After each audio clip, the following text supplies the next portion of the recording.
My name's Lolly Bennett. Captain Lolly be good.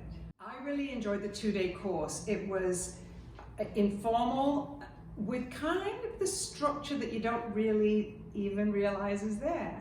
And it all unfolded very, very naturally. And in the unfolding, you discovered loads of things about your skill sets, your storytelling abilities, where you might improve, how you might use those skills, how you might enhance what you already know, and some great surprises about what you didn't know. He was a wealth of knowledge. I really appreciated his style. He picked out great salient points for storytelling. I do have some background in the tourism industry. I have worked for Via Rail Canada in the past.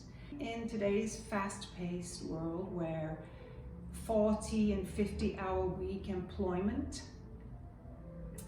is exhausting and draining, this is a terrific option to create your own lifestyle, your own days. You can make a little money or a lot of money, and you can smile your way through it because you're talking about stuff that you love.